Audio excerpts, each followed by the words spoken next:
बिस्मिल्लाहिर्रहमानिर्रहीम।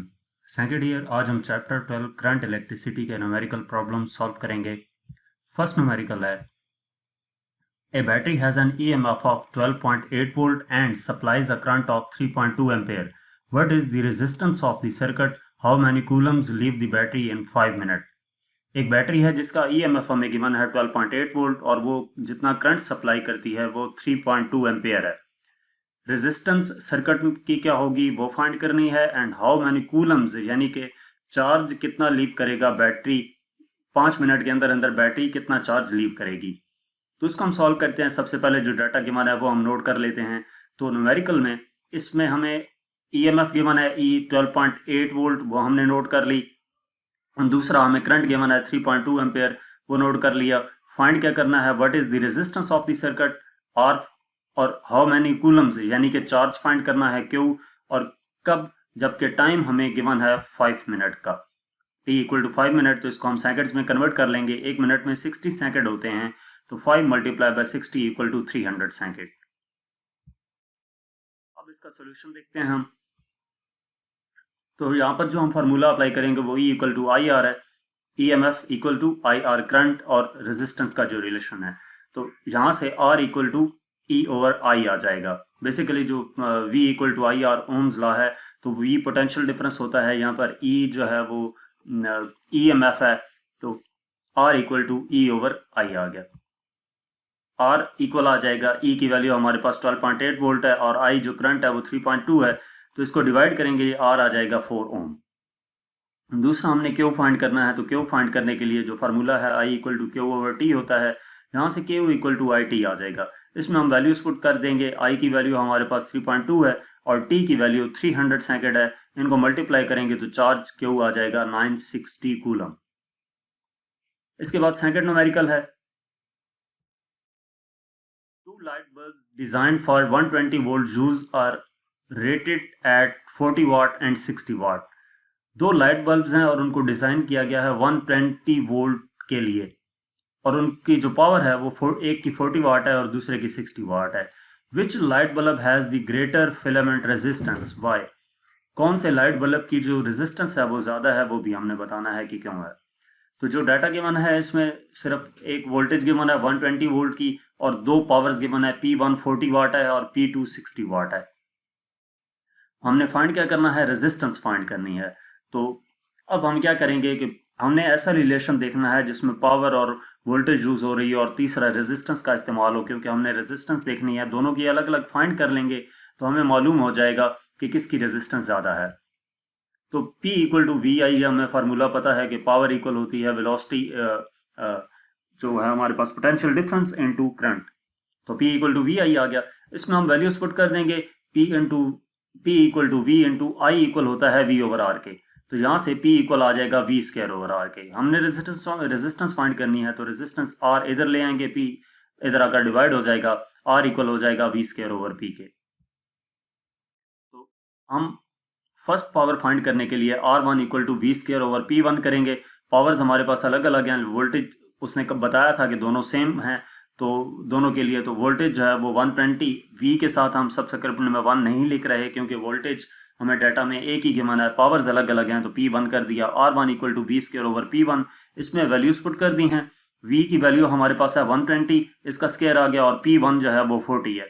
तो इसको सिंप्लीफाई करेंगे, 120 का स्क्वायर लेके 40 से डिवाइड करेंगे तो 360 ओम आ जाता है।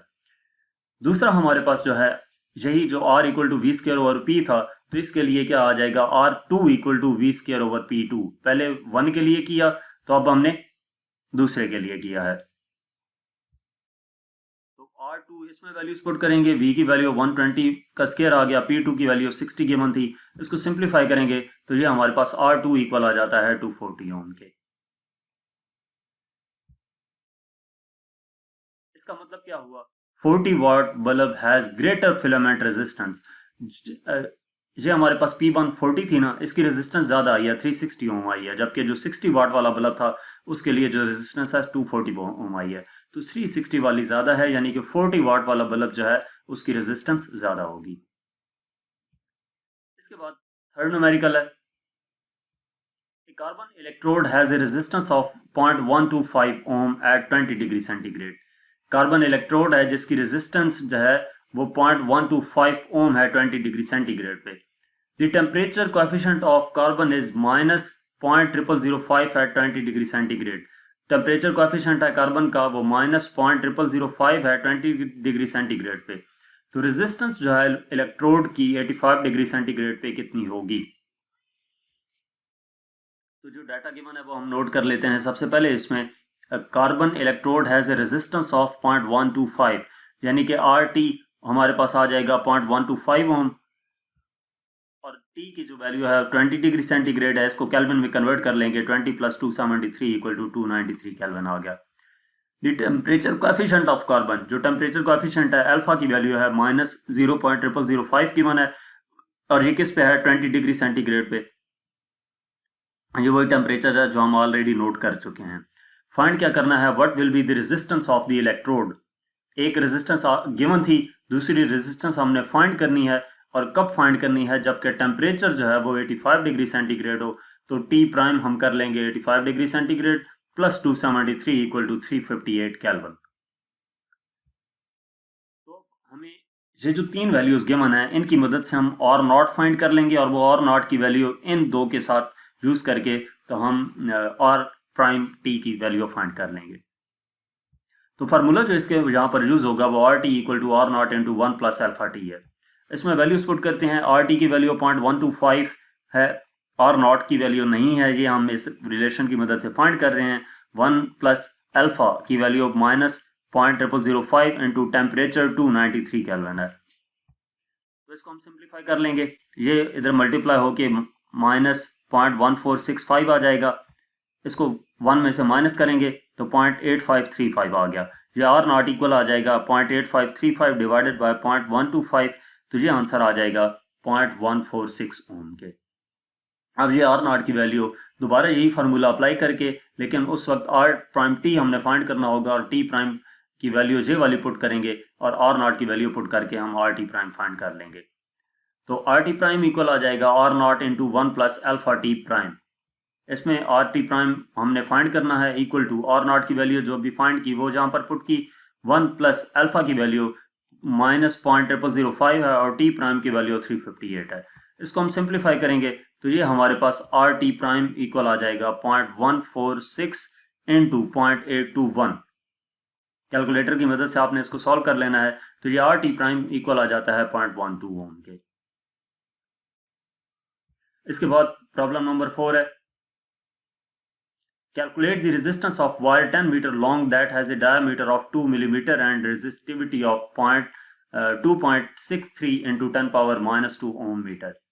हमने रेजिस्टेंस वायर की फाइंड करनी है जिसकी लेंथ 10 मीटर है और उसका डायमीटर 2 मिलीमीटर है, और उसकी रेजिस्टिविटी भी हमें गिवन है 2.63 × 10⁻⁻2 ओम मीटर। तो डाटा नोट करते हैं। फाइंड हमने रेजिस्टेंस करनी है, तो R क्वेश्चन मार्क आ गया, लेंथ 10 मीटर है, L = 10 मीटर आ गया, डायमीटर 2 मिलीमीटर है, यानी कि D = 2 मिलीमीटर इक्वल आ जाएगा 2 × 10⁻³ मीटर के। जो रेजिस्टिविटी है रो वो इक्वल आ जाएगी 2.63 × 10⁻² ओम मीटर के। तो इसका सोल्यूशन देखते हैं। R इक्वल आ जाएगा ρL/A के।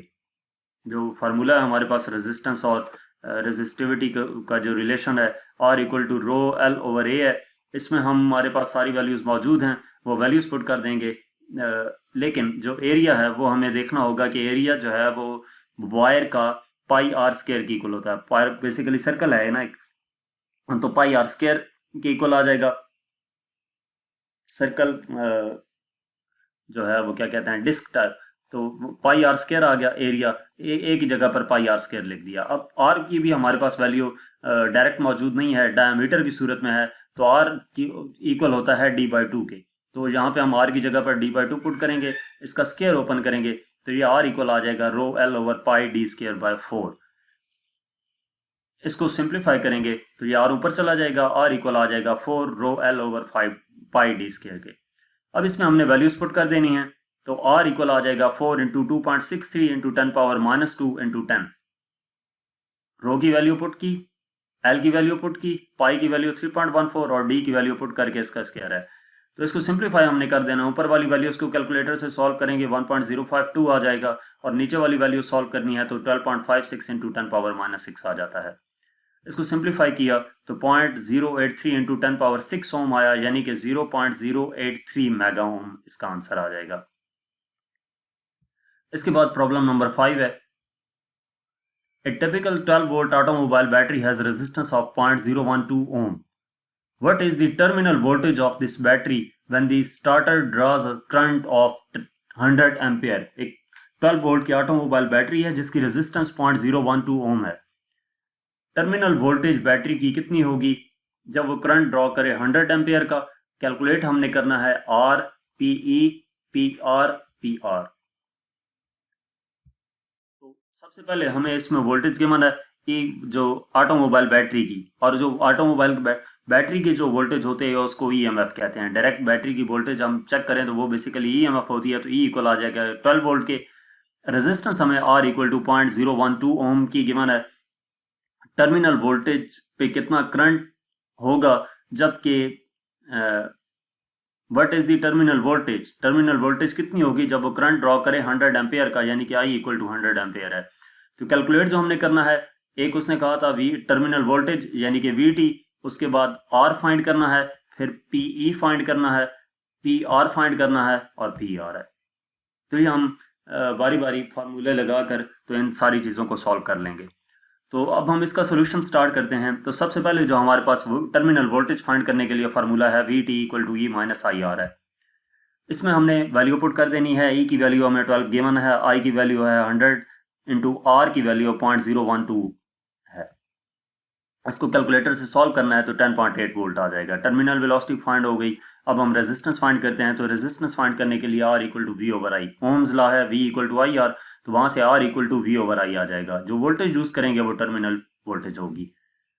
तो आर इक्वल आ जाएगा we T 10.8 divided by I, current हमें 100 गिवन है, तो ये आंसर आ जाएगा 0.108 ओम के। इसके बाद हमने पी ई फाइंड करनी है। तो पी ई फाइंड करने से पहले पी आर क्या होगी, P R equal to I square R. P equal to I square R power find करने के लिए फार्मूला है। तो आर फाइंड करने के लिए P R equal to I square R है। इसमें हम वैल्यूज पुट कर देंगे। आई की वैल्यू हमें गिवन है 100 का स्क्वायर कर दिया, और जो आर की वैल्यू पुट करनी है वो अभी हमने फाइंड की थी वो पुट कर देंगे। तो पी आर इक्वल आ जाएगा 1080 वाट के। उसके बाद ये पीई है, तो पीई फाइंड करने के लिए पी आर है, ये वाला पी आर फाइंड करते हैं। तो पी आर इक्वल आ जाता है आई स्क्वायर आर के। वहां पे कैपिटल आर था तो कैपिटल आर आया, स्मॉल आर है तो स्मॉल आर आएगा। स्मॉल आर की वैल्यू हमें गिवन है, आई की वैल्यू भी गिवन है, वो दोनों वैल्यूज इसमें पुट करेंगे। इसको सिंप्लीफाई करते हैं तो ये पी आर इक्वल आ जाता है 120 वाट के। इसके बाद हमारे पास जो लास्ट रह गया है पीई है, पावर ऑफ ईएमएफ। तो पीई इक्वल आ जाएगा P R plus P R के। अब दोनों वैल्यूज पी आर और पी आर की हम फाइंड कर चुके हैं, वो इसमें पुट करके हम ऐड करेंगे तो ये पावर आ जाएगी ईएमएफ की 1200 वाट की। A 10 watt 6 numerically a 10 watt resistor has a value of 120 ohm. What is the current through the resistor? एक 10 वाट का रेजिस्टर है और उसकी वैल्यू जो है रेजिस्टेंस यानी कि उसकी है 120 ओम। तो करंट उस रेजिस्टर में कितना होगा वो फाइंड करना है। तो डाटा में हमें क्या चीज गिवन है, सबसे पहले हमें पावर गिवन है कि 10 वाट है रेजिस्टर की। दूसरी चीज 120 ओम रेजिस्टेंस गिवन है, तो R इक्वल टू 120 ओम आ गया। What is the current through the resistor यानी कि I हमने फाइंड करना है। तो इसका सोल्यूशन देखते हैं। हमारे पास फार्मूला होता है P equal to I square R का। P equal to V I है बेसिकली, तो वहां पे V equal to I R put करें तो ये P equal to I square R आ जाता है। इसमें हमारे पास जो वैल्यूज के मन है, हमने I फाइंड करना है, तो I स्क्वायर को एक तरफ कर लेंगे, या R उधर जाकर डिवाइड हो जाएगा, तो I square equal to P over R आ जाता है। इसमें हम वैल्यूज पुट करते हैं। P की वैल्यू 10 है, R की वैल्यू 120 है, तो ये I इक्वल आ जाएगा अंडर रूट 0.83 के। इसको अंडर रूट लेंगे तो I इक्वल टू 0.2886 एम्पेयर इसका आंसर आ जाएगा। इसके बाद हमारे पास न्यूमेरिकल नंबर 7 है। A resistor of 50 ohm has a potential difference of 100 volt DC across 1 hour. एक रेजिस्टर है 50 ओम की और उसका जो पोटेंशियल डिफरेंस है वो 100 वोल्ट है 1 आवर के लिए। जो टाइम गिवन है वो 1 आवर है। कैलकुलेट हमने करना है पावर और दूसरा एनर्जी कैलकुलेट करनी है। तो जो डाटा में चीजें गिवन है, सबसे पहले रेजिस्टेंस गिवन है R 50 ओम की, उसके बाद potential difference V equal to 100 volt आ गया अक्रॉस 1 आवर, यानी कि time 1 hour equal to 3600 second आ गया। दो चीजें फाइंड करनी है, एक पावर फाइंड करनी है और एक एनर्जी फाइंड करनी है। तो इसका सोल्यूशन देखते हैं। सबसे पहले पावर फाइंड करने के लिए फार्मूला हम यूज करेंगे P equal to V square over R का। वही P equal to V I में अगर I की जगह पे V ओवर आर पुट करें तो ये P equal to V square over R आ जाएगा। इसमें हम वैल्यूज पुट कर देंगे। V की वैल्यू भी गिवन है 100 और R की वैल्यू भी 50 गिवन है। इसमें पुट करके इसको सिंप्लीफाई करेंगे तो P इक्वल आ जाता है 200 वाट के। दूसरा, हमने एनर्जी फाइंड करनी है, तो एनर्जी के लिए E equal to P T, यानी कि पावर को हम टाइम से मल्टीप्लाई करें तो एनर्जी आ जाएगी। तो इसमें पावर जो है वो हमें गिवन है, जो फाइंड की है बेसिकली पावर 200 है और टाइम हमें गिवन है 3600। इनको मल्टीप्लाई कर देंगे तो ये 720000 जॉल में आंसर आ जाएगा। हम इसको मेगा जॉल में कन्वर्ट कर लेते हैं तो ये 0.72 मेगा जॉल आ जाएगा। बेसिकली इस वैल्यू में पॉइंट बिल्कुल एंड पे होता है, तो जितने डिजिट लेफ्ट साइड पे मूव करें उतनी 10 की पावर प्लस में आती है। तो ये यहाँ पर था तो ये 6 डिजिट लेफ्ट साइड पे मूव किया तो 10 पावर 6 आया, तो इसको मेगा जॉल में लिख दिया। इसके बाद न्यूमेरिकल नंबर 8 है, calculate the current through a single loop circuit if E equal to 120 volt. EMF given है, रेजिस्टेंस 1000 ओम है और इंटरनल रेजिस्टेंस R 0.01 ओम है। हमने फाइंड क्या करना है, करंट फाइंड करना है। तो डाटा नोट करते हैं। सबसे पहले उसने ये कहा कि करंट कैलकुलेट करें, तो I फाइंड करना है। E हमें 120 वोल्ट गिवन है, R की वैल्यू 1000 ओम है और इंटरनल रेजिस्टेंस R 0.01 ओम है। अब इसका सोल्यूशन देखते हैं कि हमारे पास E equal to V T plus I R formula है। इसमें हम वैल्यूज पुट कर देंगे। वैल्यूज पुट करने से पहले जो आई आर है, V T terminal voltage, V equal to I R का फार्मूला यहाँ पर अप्लाई किया तो आई आर आ गया plus I R as it is आ गया। ये ब्रैकेट में V T equal to I R लिखा हुआ है कि वी टी की जगह पर हमने आई आर पुट किया है। तो basically equal to I R इसके सामने आएगा। तो ये क्या हो जाएगा, E equal to I into R plus R. I common ले लिया तो आर प्लस आर रह जाता है, तो I इक्वल आ जाएगा E over R plus R. अब इसमें हम वैल्यूज पुट कर देंगे। E की वैल्यू 120 है, कैपिटल R की 1000 है, स्मॉल r की 0.01 है। तो ये करंट आ जाएगा 120 इंटू 10 पावर माइनस 3 एम्पेयर, यानी कि 120 मिली एम्पेयर। इसके बाद प्रॉब्लम नंबर 9 है, find the terminal potential difference of each cell in circuit of figure. Terminal potential difference find करना है हर सेल का। ये हमें डायग्राम गिवन है। इसमें ये वोल्टेज गिवन है 24 वोल्ट की, ये वोल्टेज है 6 वोल्ट की और इंटरनल रेजिस्टेंस 0.1 ओम है, 0.9 ओम है और ये हमारे पास रेजिस्टर है 8 ओम की। तो डाटा में जो चीजें गिवन है, सबसे पहले रेजिस्टेंस R 8 ओम है, E1 24 वोल्ट है और E2 हमारे पास 6 वोल्ट आ जाएगी। जो R1 है वो 0.1 ओम होगी और R2 0.9 ओम आ जाएगी। और VT1 यानी कि इसका पोटेंशियल टर्मिनल वोल्टेज हमने फाइंड करना है और VT2 इसका जो टर्मिनल वोल्टेज है वो फाइंड करना है। तो इसका सोल्यूशन स्टार्ट करते हैं। The resistance R1, R and R2 in series combination, so the equivalent resistance RE is R1, ये वाली रेजिस्टेंस, ये वाली रेजिस्टेंस और ये वाली रेजिस्टेंस, ये तीनों सीरीज में, तो इनकी अगर हमने इक्विवेलेंट रेजिस्टेंस फाइंड करनी है तो RE इक्वल आएगा R plus R1 plus R2। Values put करेंगे तो ये 9 ओम आ जाएगा। The two batteries of the circuit oppose each other। अब ये बैटरी जो है इसका नेगेटिव साइन यहाँ पे है और इसका नेगेटिव, दोनों के यानी कि नेगेटिव साइन अटैच किया। अगर हम सपोज करें कि करंट यूं फ्लो कर रहा है तो इसको भी इसके साथ इसी कनेक्शन में अटैच होना चाहिए था, यानी कि पॉजिटिव नीचे होता और नेगेटिव ऊपर की तरफ होता टर्मिनल। तो हम इन दोनों वोल्टेजेस को ऐड करते हैं, लेकिन अब क्या है, ये एक दूसरे को अपोज कर रही हैं, तो इस वजह से 24 माइनस 6 करेंगे। E इक्वल आ जाएगा E1 माइनस E2, 24 माइनस 6, तो ये 18 वोल्ट हमारे पास EMF आ गई। सो द करंट इज, अब करंट कितना होगा, V equal to I R का फॉर्मूला जो हमारे पास है वहां से E equal to I R कर देंगे, तो इसमें वैल्यूज पुट कर देंगे। I equal to E over R में 18 over 9 equal to 2 ampere. E की वैल्यू हमें फाइंड की थी 18 और RE ये वाली 9 इसको पुट किया तो 2 एम्पेयर करंट, यानी कि सर्किट में जो करंट फ्लो कर रहा है वो 2 एम्पेयर का है। अब इसे नेक्स्ट देखते हैं। VT1 equal to E1 minus IR1। हम पोटेंशियल डिफरेंस टर्मिनल वोल्टेज 1 के लिए फाइंड करने के लिए फार्मूला अप्लाई किया VT equal to E minus IR वाला। अब जो करंट है E1 में वो फ्लो कर रहा है नेगेटिव से पॉजिटिव टर्मिनल की तरफ। ये हमारे पास जो ये वाली टर्मिनल है इसमें नेगेटिव से पॉजिटिव की तरफ फ्लो कर रहा है, therefore current must be positive sign. तो करंट हम पॉजिटिव लेंगे यानी कि I प्लस में आएगा, तो ये आ जाएगा VT1 equal to 24 minus current 2 है और R1 की वैल्यू 0.1 है। इसको सिंप्लीफाई करेंगे तो ये VT1 इक्वल टू 23.8 वोल्ट आ जाता है। अब VT2 फाइंड करने के लिए VT2 equal to E2 minus IR2। अब यहाँ पर जो करंट है E2 में वो फ्लो कर रहा है पॉजिटिव टर्मिनल से नेगेटिव की तरफ। इसमें नेगेटिव से पॉजिटिव की तरफ था तो इसको हम पॉजिटिव लिया, ये कर रहा है नेगेटिव पॉजिटिव से नेगेटिव की तरफ फ्लो कर रहा है, तो इसका मतलब ये हुआ कि जो इसमें होगा वो नेगेटिव साइन होगा करंट का। तो VT2 equal to E2 minus IR2।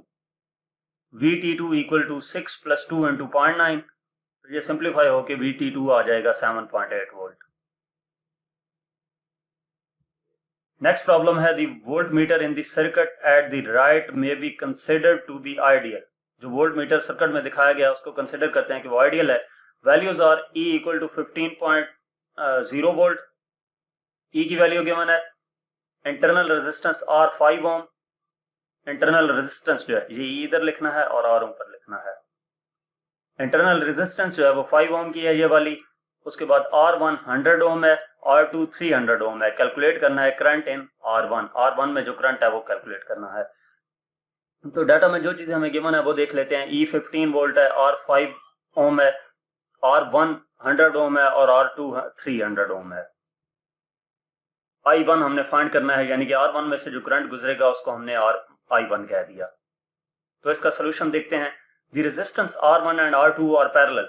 जो R1 है और R2 वो पैरेलल में है, तो इनकी इक्विवेलेंट रेजिस्टेंस अगर हम फाइंड करें तो 1 over RE equal to 1 over R1 plus 1 over R2 आएगा। इसमें हम वैल्यूज पुट कर देंगे 1 over 100 plus 1 over 300, 3 plus 1 over LCM 300 आएगा, तो ये 3 प्लस 1 ओवर 300 4 ओवर 300 आ जाएगा, यानी कि RE इक्वल आ जाएगा 300 ओवर 4 के। इसका रेसिप्रोकल लिया, 1 ओवर RE है ना, तो RE फाइंड करने के लिए रेसिप्रोकल लेंगे 300 over 4 equal to 75 ohm. Equal to VT plus IR का फॉर्मूला अप्लाई करते हैं। तो यहां से VT इक्वल होता है IR E के, तो इसमें हम यहाँ से I कॉमन ले लिया, तो बाकी ये I बेसिकली हम चेक करना चाहते हैं कि करंट इस सर्किट में कितना फ्लो कर रहा है।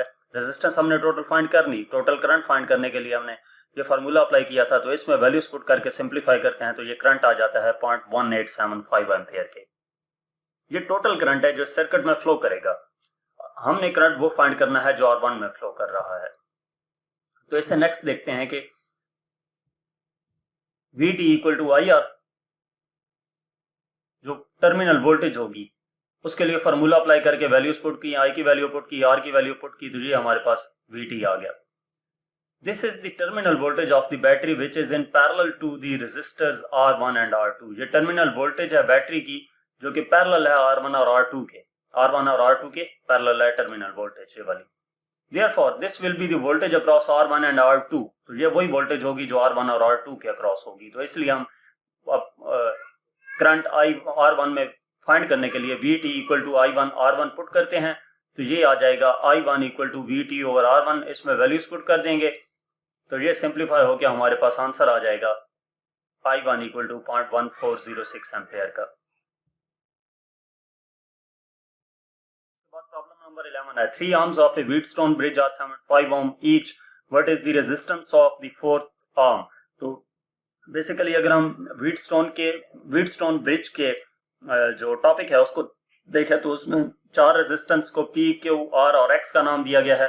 तो उसने ये कहा है कि 3 रेजिस्टेंस सेम है, यानी कि P 75 ओम है, Q भी 75 है और R भी 75 है, तो हमने X फाइंड करनी है। तो उसी टॉपिक से जो फार्मूला है वो हम पुट करते हैं, X equal to RQ over P।